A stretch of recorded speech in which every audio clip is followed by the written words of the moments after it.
warahmatullahi wabarakatuh. Waalaikumsalam warahmatullahi wabarakatuh. Kepada yang kami hormat Bapak Kepala Sekolah TK BSD 01, juga rekan-rekan dari gugus Bodro yang saya sayangi. Perkenalkan, saya mohon izin untuk hari ini memberi sedikit berbagi praktik baik akhir atau modul saya, yaitu ada di modul 1, di modul 1.4 tentang budaya positif. Dari CGP ini ada kegiatan untuk penugasan. Aksi nyata yang sudah saya lakukan kepada rekan-rekan sesama pendidik. Untuk kali ini saya penugasannya pas acara gugus. Terima kasih atas kedatangannya dan ini aksi nyata saya. Nanti jika ada salah kritik saya mohon masukannya. Sebelum mulai acara, bagaimana kalau kita ice breaking dulu? Kayaknya tegang semua ini. Ya, tadi sudah kegiatan resminya untuk di gugus Bodro. Mari kita ice breaking sebentar, ya. Baik, ice breakingnya kita pakai tepuk saja ya. Yang di sebelahnya Bu Zubeda sampai sini itu berarti kiri. Bungut sampai sebelah sini berarti kanan, ya. Kalau saya angkat tangan kiri, berarti yang kiri tepuk. Sini berarti tepuk 1, kalau kiri berarti tepuk 2. Yang sebelah kanan juga saya angkat tangan kanan, berarti tepuk 1, kalau gini aja ya, kiri berarti tepuk 2. Mulai? Ya.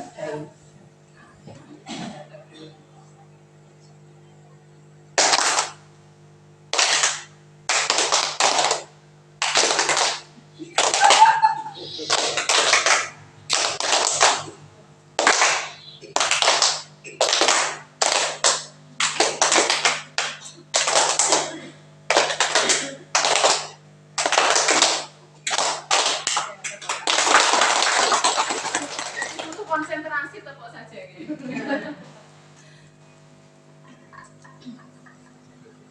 Baik, saya mulai gitu. Tidak usah tegang, nanti kalau mau minum monggo silahkan, kalau mau ke kamar mandi silahkan gitu. Baik, untuk kegiatan ini saya beri judul diseminasi pemahaman dan pengalaman penerapan budaya positif di sekolah. Ini saya ambilnya di kelompok B4 kelas saya sendiri, itu pada 2 Januari tahun 2023. Jadi pertama kali anak-anak itu masuk di semester 2. Perkenalkan, saya sudah kenal semua pasti. Sudah terkenal di buku sebelumnya saja maksudnya. Ini saya Arsismiati SDD CGP Angkatan 7 dari Kabupaten Semarang, dan fasilitator saya yaitu Bapak Haji Suyono SPD MPD. Juga pengajar praktik saya yaitu Bu Winarsih SSI MPD. Beliau yang mendampingi saya pada saat ini untuk program pendidikan calon guru penggerak di Kabupaten Semarang. Nih selamat datang Bapak dari Bu Guru hebat, ya, semuanya hebat. Mari belajar bersama dan saling berkolaborasi, saling mendukung demi mewujudkan visi dan budaya positif di lembaga kita. Juga untuk visi juga untuk gugus Bodro, okay? Nah, di sini saya mulai dari modul 1.4, itu tentang konsep utama modul budaya positif. Ada 7 subtema, yaitu 1 perubahan paradigma belajar, yang kedua disiplin positif, yang ketiga kebutuhan dasar manusia, yang keempat motivasi perilaku manusia, yang kelima posisi kontrol atau restitusi, yang keenam keyakinan kelas, dan yang ketujuh adalah segitiga restitusi.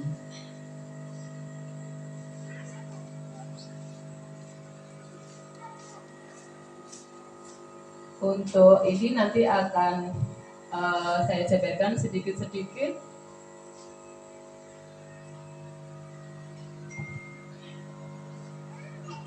Untuk yang pertama yaitu pembelajaran dengan paradigma baru, ini baru ya.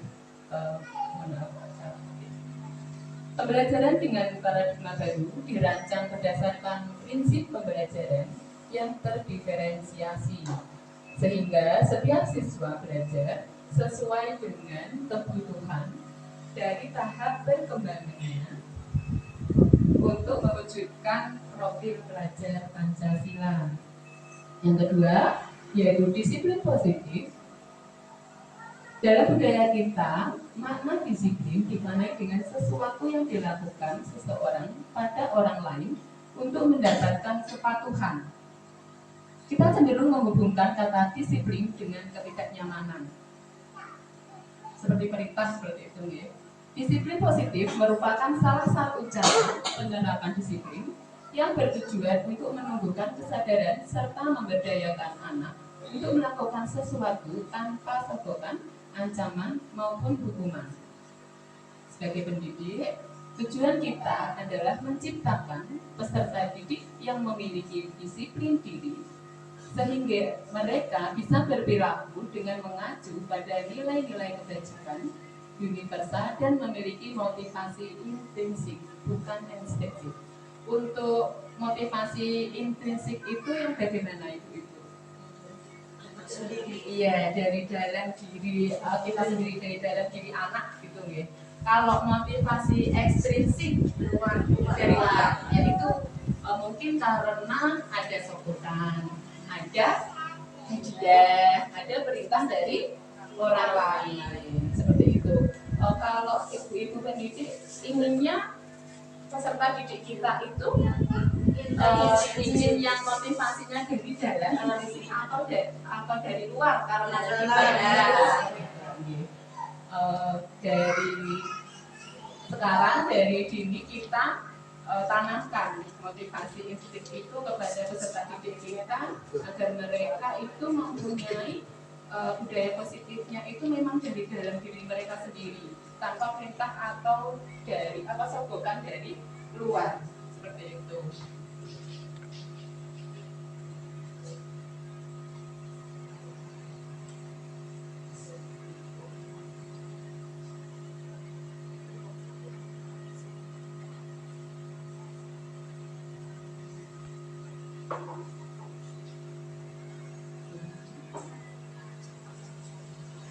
Untuk yang ketiga yaitu kebutuhan dasar manusia. Ada 5 kebutuhan dasar manusia, yaitu yang pertama bertahan hidup. Nah, kebutuhan kita tuh yang paling dasar yaitu bertahan hidup. Kita membutuhkan, iya seperti itu, pokok seperti itu ya. Kita membutuhkan kebutuhan pokok kita untuk bertahan hidup. Yang kedua, kebutuhan tentang kasih sayang dan rasa diterima. Kita sebagai pendidik juga anak-anak itu akan mencari kita, membutuhkan kita untuk melindungi mereka, memberi kasih sayang kepada peserta didik kita di sekolah. Juga mereka juga ingin mendapatkan kebutuhan kasih sayang juga diterima mereka di lingkungan di luar sekolah. Yang ketiga yaitu penguasaan, seperti pemimpin seperti itu. Kalau yang keempat yaitu kebebasan, kita juga tidak mau dikekangkan, seperti tidak hanya anak-anak, kita pun sebagai orang tua inginnya juga bebas. Bebas itu yang bagaimana? Ya, sesuai pilihan kita. Aku maunya bebas, berarti aku maunya tuh nggak dikekang, nggak diatur kayak gitu. Tapi bebasnya kita, tetap kita mempunyai pedoman. Yang kelima yaitu kesenangan. Nah, ini yang paling ingin diwujudkan gitu ya. Apalagi anak-anak pasti ingin mendapatkan kesenangan baik di rumah maupun di sekolah. Dengan cara apapun mereka inginnya senang gitu. Siapa yang mau sedih? Ya. No katanya Bu Al. Yang keempat yaitu motivasi perilaku manusia. Motivasi merupakan dorongan yang timbul pada diri seseorang secara sadar ataupun tidak sadar. Menghindari ketidaknyamanan dan hukuman. Murid melakukan disiplin diri karena dia takut dihukum. Ini merupakan motivasi ekstrinsik. Dari luar kan dia takut dihukum. Oh, aku harus masuk sekolah nih, nanti aku dimarahi. Berarti kan itu dari luar. Yang kedua, mendapatkan imbalan atau penghargaan dari orang lain. Murid melakukan disiplin diri karena dia ingin mendapatkan imbalan, merupakan motivasi ekstrinsik. Yang paling banyak itu biasanya dari ekstrinsik. Yang kalau dari dalam itu agak susah gitu. Tapi kita berusaha seperti itu. Menghargai nilai-nilai kebajikan diri sendiri. Murid melakukan disiplin diri karena sadar akan nilai kebajikan dirinya. Ini merupakan motivasi ekstrinsik dari dalam diri mereka sendiri, sadar dengan cara sadar lah, itu yang harus kita munculkan seperti itu. Untuk yang kelima,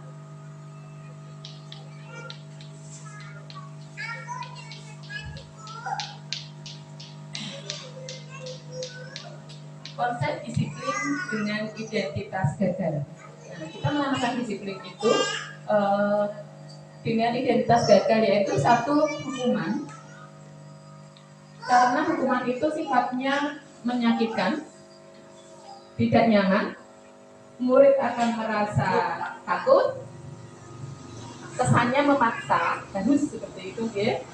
Murid menyembunyikan kesalahannya karena takut dihukum tadi. Mereka jadi tidak jujur dan murid menjadi rendah diri karena mungkin setelah dihukum dia akan merasa dihukum ya, minder. Terus ada juga temannya, ada yang mengejek atau apa, namanya juga anak-anak pasti mempunyai sifat yang macam-macam. Ada yang namanya dihukum ya dia diam aja, ada yang mengejek, mungkin tidak hanya di saat itu, diulang lagi mereka akan merasa rendah diri, minder kayak gitu, merasa bersalah. Untuk yang kedua yaitu tentang penghargaan. Jika disiplin itu karena penghargaan, itu biasanya akan tidak efektif. Kalau tidak mendapat penghargaan, ya wes, tidak akan melaksanakan disiplin itu. Yang kedua, akan merusak hubungan. Coba satu kelas yang dikasih hadiah satu orang, bagaimana yang lain? Iya, pengen. Ada juga yang malah lebih semangat, ada juga sekolah. Ada juga yang termotivasi sebenarnya tapi tidak sempurna semuanya anak. Kebanyakan juga seperti itu, merusak hubungan. Dapat hadiah dapat seperti itu, kabuluku soalnya kayak gitu, ada juga. Yang ketiga, mematikan kreativitas. Kalau sudah dapat penghargaan ya sudah kayak gitu. Kalau nggak dia akan motivasinya. Iya. Yang keempat, menghukum dengan sistem ranking. Dan yang kelima, merampas hak menghargai dirinya. Karena karena hanya penghargaan, nggak tahu piala atau imbalan hadiah seperti itu, mereka akan tidak kreatif kalau tidak mendapatkan imbalan tersebut atau penghargaan. Konsep disiplin dengan identitas sukses. Kalau yang tadi gagal, kalau ini kan sukses itu dengan cara satu yaitu konsekuensi. Untuk konsekuensi itu penguatan jangka pendek. Ini hanya efektifnya untuk tidak waktu yang lama. Perlu monitoring berkelanjutan atau stimulus respon juga. Murid menghormati peraturan. Kehilangan waktu untuk merenungi kesalahan. Jadi konsekuensi itu biasanya juga akan dibuat dengan anak.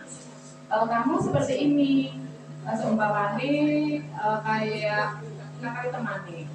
Konsekuensi apa yang kalian dapat kalau nakal temani seperti itu? Tapi kan hanya dalam waktu yang pendek.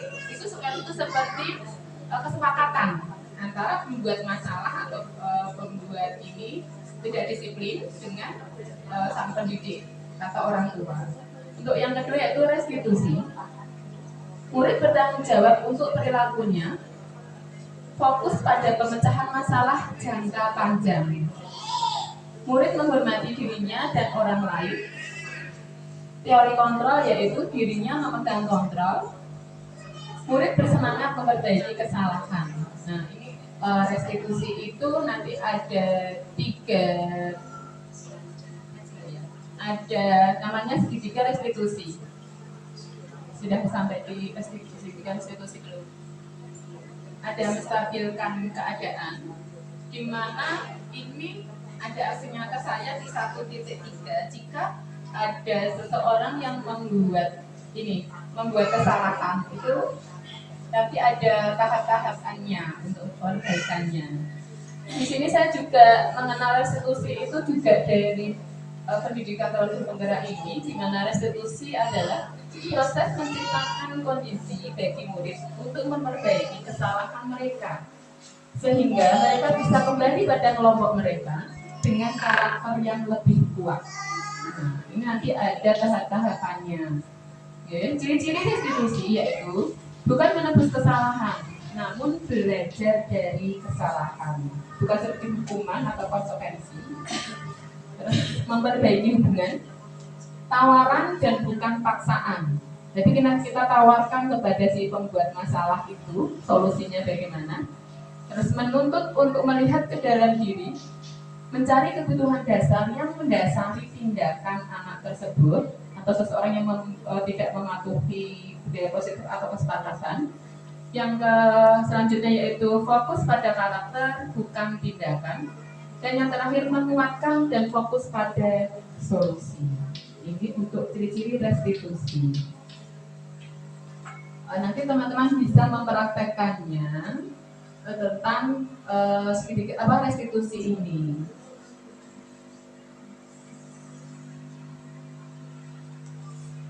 Nah, ini segitiga restitusi itu ada satu menstabilkan identitas. Di mana setiap orang pasti pernah melakukan kesalahan, tidak ada manusia yang sempurna. Soalnya gini, ini ada seorang anak, kemarin itu saya ada X gitu, Fadil namanya. Dia itu merusakkan mainannya si Ica yang dibuat dengan susah payah. Waktu itu membuat bentuk kandang seperti itu. Dia datang terus bisa namanya juga anak-anak. Kita tanya itu di dalam tahapan segitiga restitusi itu yang pertama yaitu menstabilkan identitas. Kita dekati anak tersebut yang membuat masalah seperti itu. Kita beri jindak isik gitu ya. Maksudnya tidak semua orang itu selalu benar. Pernah juga melakukan kesalahan. Itu yang ciri pertamanya. Jadi dia akan tidak merasa begitu dia bersalah tapi tidak merasa kayak dihukum seperti itu. Kita menggunakan kata-kata yang lembut. Untuk yang kedua itu validasi tindakan yang salah. Kita tanya, mengapa melakukan hal seperti itu? Ini face to face ya. Setelah melakukan kegiatan itu, jadi kadang ya saya sendiri juga mungkin belum tahu juga, kadang juga namanya manusia langsung spontan seperti itu. Sebenarnya ini tindakan yang benar itu seperti ini, bertemu face to face dengan si pembuat masalah itu, dengan pertama menstabilkan identitas, yang kedua validasi tindakan yang salah. Kenapa? Ditanyakan. Yang ketiga, kita tawarkan. Nah, apa solusi? Apa tindakan anak tersebut? Jangan kita yang ngomong, tapi pancing dia. Nah, kalau yang sudah dari dalam hatinya seperti minta maaf Bu, tak perbaiki mainani. Nah, seperti itu ada juga. Ada yang ya cuek seperti itulah. Inilah tugas kita untuk menimbulkan motivasi dari dalam dirinya untuk melaksanakan budaya positif di lingkungan mereka. Setelah nanti ada keyakinan kelas pun juga akan ada kayak perjanjian. Nanti ada keyakinan kelas. Untuk yang kelima, posisi kontrol restitusi yaitu satu sebagai penghukum. Kita sebagai pendidik itu mempunyai 5 posisi kontrol. Nanti teman-teman ibu guru boleh memilih. Kalau enggak, sekarang itu saya di posisi yang mana? Yang satu, yang pertama yaitu sebagai penghukum. Biasanya itu nadanya lebih keras, kayak menunjuk-nunjuk kayak gitu. Kamu ini ya, kayak gitu itu. Kenapa nggak seperti itu? Kayak gitu. Ya, berdiri di depan kelas, umpamanya seperti itu penghukum. Berdiri, sudah membuat kesalahan, dah ini berdiri, kayak gitu. Itu nadanya keras, menunjuk, terus kayak marah seperti itu namanya penghukum. Untuk yang kedua, pembuat rasa bersalah. Ayolah, saya sudah diberi ibu uang saku, udah di sekolahnya jauh-jauh, kok masih seperti itu, kasihan kan ibu. Akhirnya kan anak akan merasa bersalah. Itu yang artinya kan setobit, yang enggak ya cuek aja, kayak gitu. Itu yang biasanya saya lakukan, gitu, oke? Jujur. Yang ketiga yaitu teman. Sebagai teman ya kayak teman seperti ngobrol kayak gitu. Kenapa kok kayak gitu. Nanti dia akan curhat seperti teman gitu. Itu yang posisi kontrol yang ketiga. Yang keempat sebagai pemantau. Ya kita memantau anak, melihat bagaimana anak tersebut seperti itu dengan juga memberi motivasi. Untuk yang kelima yaitu manajer. Manajer itu yang kita juga memberi motivasi. Nah, seperti ini. Ini contoh ungkapan atau kata-katanya. Nah, untuk yang manajer itu apakah kamu tahu kesalahanmu? Apa yang sudah kamu langgar? Apa kamu tata tertib apa yang sudah kamu langgar? Kayak gitu. Kira-kira bagaimana kamu akan memperbaiki masalah ini atau kesalahan ini? Seperti itu. Ini contoh kata-kata yang kita ucapkan kepada si pembuat masalah itu atau yang tidak mematuhi peraturan itu. Kira-kira ibu-ibu ini sekarang di posisi yang mana? Entah. Pemantau. Nah, teman sebagai penghukum, siapa sebagai penghukum? Oh, nggak ada, alhamdulillah nggak ada sebagai penghukum. Pembuat rasa bersalah. Pembuat rasa bersalah. Positif Siti. Berarti ada sikapnya.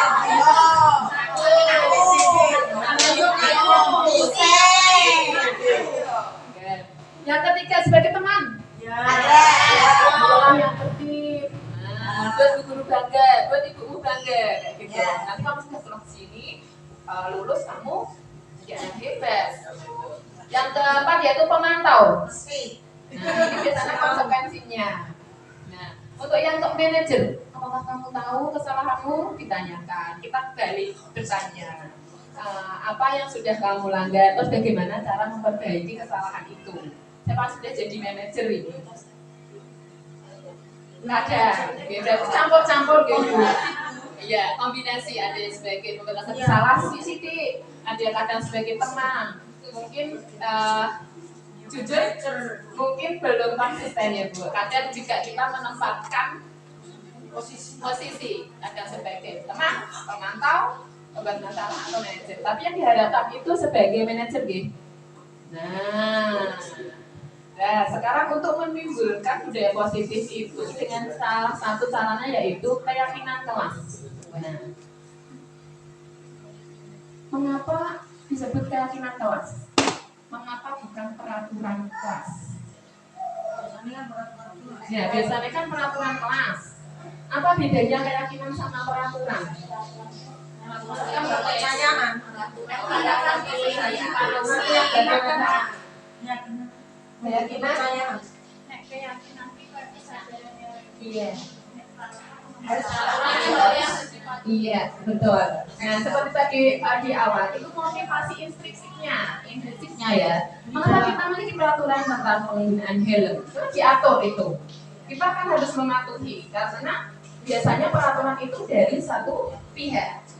Okay? Kalau peraturan itu dari satu pihak, peraturan berlalu lintas yang membuat polisi supaya Kita sebagai pengguna jalan ya harus mematuhi peraturan itu. Kita membuat tidak peraturan itu? Tidak. Nah, tetapi kita punya keyakinan, oh saya harus mematuhi karena saya ingin selamat, seperti itu. Berarti sadar.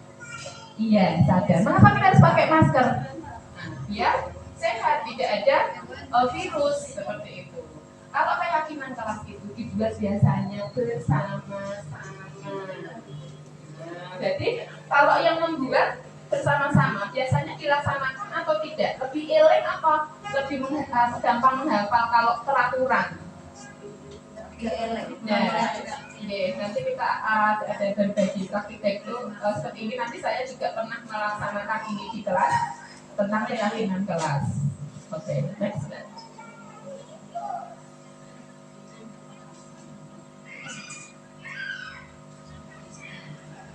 Nah, ini kegiatan membuat keyakinan kelas. Ini sebenarnya ada videonya nih, karena tidak saya tampilkan nanti di luar ini. Yang pertama, kegiatan membuat keyakinan kelas. Saya membuatnya keyakinan kelas di kelas B4. Di awal pertama saya masuk atau teman-teman anak-anak saya di B4 masuk di semester 2. Kebetulan juga ada tugas ini sudah dari Desember. Karena murid-muridnya sudah libur, jadi saya ngejar waktu ya 2 Desember itu dengan persiapan saya pertama izin dulu kepada kepala sekolah ya, untuk membuat aksi nyata keyakinan kelas saya dan Bapak Basari beliau mengizinkan. Terus saya juga sudah kontak teman-teman, besok saya mau membuat ini keyakinan kelas, mohon dibantu atau nanti kalau sudah ini saya akan berbagi praktek kepada teman-teman seperti itu. Untuk yang pertama berdiskusi tentang peraturan. Di kelas saya berdiskusi dengan teman-teman saya, anak-anak saya di kelas D4. Pertama memang kita membuatnya tentang kata-kata pertama itu kan keyakinan belum tahu, belum begitu paham. Saya yakinkan dulu untuk ke peraturan kelas atau peraturan kelas pertamanya. Tentang peraturan itu bagaimana seperti ini. Jika kelas kita ingin belajarnya baik, kondusif, terus aman, nyaman untuk semuanya, apa yang harus kita lakukan? Nanti 1-2 orang mereka akan ngomong, akan mengutarakan pendapatnya. Akhirnya lainnya akan terpancing. Bentuk langkah yang pertama itu seperti itu. Mereka akan membuat kayak peraturan sendiri. Saya akan membuat, aku harus gini, aku harus seperti ini. Seperti kalau ibu guru buat itu peraturan sebelum bermain. Nah, biasanya ada kan? Nah, biasanya sebelum bermain, apa yang harus kita lakukan? Tidak berebut, tidak teman, tidak ini merusak apa seperti itu. Nanti sebelum membuat keyakinan kelas kita utarakan dulu apa tujuannya. Mereka akan muncul ide-ide mereka. Untuk yang kedua, merumuskan peraturan menjadi keyakinan. Peraturan itu banyak sekali. 20 anak itu insya Allah akan mengeluarkan pendapat mereka semua. Kita tulis. Waktu itu saya tulis di papan tulis sebelahnya yang kertas orange itu banyak sekali sampai nggak cukup. Nah itu ada yang saya ini, terus ada yang kata-katanya sama, saya jadikan satu. Akhirnya setelah dibacakan itu akan ada yang sedikit sama seperti itu. Nah sama itu akhirnya menjadi keyakinan kelas siringkes. Kalau peraturan kelasnya itu terlalu banyak, teman-teman itu saya kembali dulu ya sebelumnya. Itu akan susah untuk mengingatnya. Kalau untuk yang keyakinan kelas itu hanya sedikit, ini saya buat sampai 5. Saya ambil poin-poinnya. Untuk yang pertama yaitu teman-teman saling menyayangi. Itu kan ada yang bilang nggak boleh nakal, nggak boleh nyupit, nggak boleh mukul kayak gitu. Diglobalkan untuk teman-teman saling menyayangi. Itu ada sama kata-katanya, itu saling menyayangi. Yang pertama, mereka akan mengingat. Yang kedua, selalu berbagi. Baik kadang makanan, mereka berbagi mainan, mereka berbagi seperti itu, tidak saling berebut. Untuk yang ketiga, menjaga kebersihan baik kelas maupun lingkungan sekolah. Yang keempat, selalu tersenyum. Dan yang kelima, saling menolong. Ini ada, sebenarnya kami ada 4 ya, terus ada yang 5 tuh bisiki gitu. Bu, saling menolong Bu, oh ya. Teman-teman sepakat untuk keyakinan kelas kita ditambahi saling menolong. Iya bu, iya bu. Akhirnya ada 5 keyakinan kelas. Mereka akan ngomong, bu, iya sudah, kenapa bu gak saling menolong? Bu ini bu, rata gak saling berbagi. Mereka akan sedikit mengingat. Oh keyakinan kelas kita ini, apa yang mau mengajar? Iya bu, aku gak berbagi. Iya bu, aku gak sayang teman karena tadi-pagi udah ada yang jepret ke mami kayak gitu. Nah, dia juga sadar, oh iya aku melanggar yang keyakinan kelas tidak menyayangi teman seperti itu. Insya Allah bisa. Ya. Nanti juga ada ininya. Nah, bagaimana membentuk keyakinan kelas? Ada 6 ciri yaitu lebih abstrak dari peraturan, lebih kelihatan, lebih karena dibuat bersama-sama. Mereka akan mudah mengingatnya karena dari daerah mereka sendiri. Berupa pernyataan universal umum dibuat dalam bentuk positif, tidak memakai kata tidak seperti itu, ya. Nah, kita kalimat positif saja. Yang ketiga sedikit saja agar mudah diingat, jangan terlalu banyak satu kantong halaman satu zat itu tulis semua kayak gitu, tidak. Kita cari poin-poinnya saja. Yang selanjutnya sesuai dengan kondisi kelas dan sekolah agar mungkin diterapkan. Nah, kalau di TK ya yang mudah-mudah saja. Kalau yang di teman kami yang di SMK itu lebih ini tidak tidak biar kayak susah gitu loh, tinggi kayak yang di TK itu yang simpel-simpel saja. Kata senyum itu juga kayak dengan kelas kayak gitu, mudah. Sekolah sudah kelas dilibatkan saat membuat seperti itu. Semua anak-anak yang masuk itu kita gali idenya. Nah, kita musyawarah, kita sepakati apa keyakinan kelas kita. Terus selanjutnya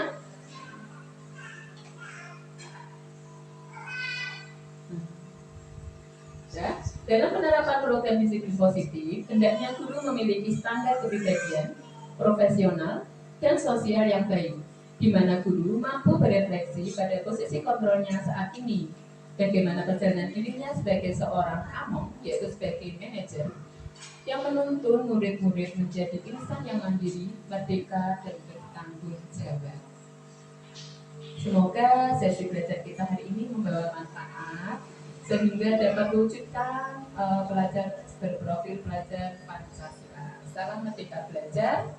Jika ada salah kata atau perbuatan saya yang tidak sengaja, saya mohon maaf. Mungkin satu pertanyaan saja ada yang ini nanti bertanya apa ya? Monggo silakan lagi Bu Ida.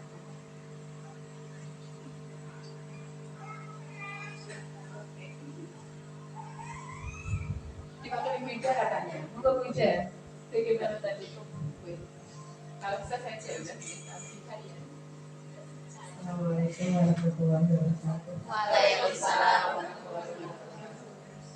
Terima kasih atas kesempatan yang diberikan kepada saya untuk bertanya. Yang saya tanyakan yaitu karya kita yang menjadi bintang kita yang menjadi akhirnya itu berarti sebagai akhir. Berarti yang perlu dirubah kan diri kita sendiri. Bagaimana menyaksikan kita, tapi kita bukan saya, supaya kita dalam kondisi yang seperti ini yang mereka itu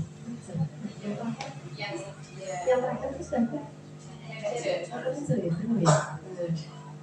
kadang kita karena banyaknya tugas ataupun kadang kita lagi belajar itu ada kamu sampai kita kadang kondisi kita itu on-nya kurang. Padahal kita menghadapi anak-anak tadi kita harus selalu on supaya kita yang sebagai manajer tadi itu kendali gitu, kontrol diri kita sendiri bukan umum. Itu mungkin ada tiap-tiap tertentu dari hari saya mohon. Terima kasih pertanyaan Ibu Ida dari sekali ini. Bagaimana menempatkan kita sebagai manajer? Jujur saya juga campur-campur, belum 100% menjadi manajer, juga kadang belum menjadi sempurna. Tidak ada manusia sempurna gitu ya. Yang penting kita berusaha. Walaupun sekarang jika teman-teman berposisi sebagai teman atau pemantau atau merasa bersalah, tapi kan itu tujuannya memang untuk anak-anak kita, untuk mendidik anak-anak kita supaya baik. Seperti itu. Kalau saya pribadi ya tetap berusaha gitu ya, budaya, tetap berusaha bagaimana kita menjadi memposisikan kita sebagai manajer untuk putra putri kita. Walaupun itu kadang juga belum sempurna, tapi tetap kita berusaha. Yang penting kita satu menjadi teladan dulu. Nah, dari dalam diri kita itu kalau kita sudah mempunyai motivasi tadi intrinsik, oh aku harus menjadi contoh untuk anak-anak didikku, peserta didikku, baik untuk anak didik, untuk teman, dan juga masyarakat di sekitar kita. Kita satu intinya teladan dulu, jadi teladan yang baik itu dari dalam diri kita sendiri. Insya Allah kalau kita mempunyai perilaku yang baik, setidaknya tujuan kita atau ingat kita untuk menjadi manajer atau pendidik yang baik untuk putra putri kita akan terwujud. Jadi semangat. Demikian kayaknya sudah siang ini waktunya makan siang sudah loyo, terima kasih.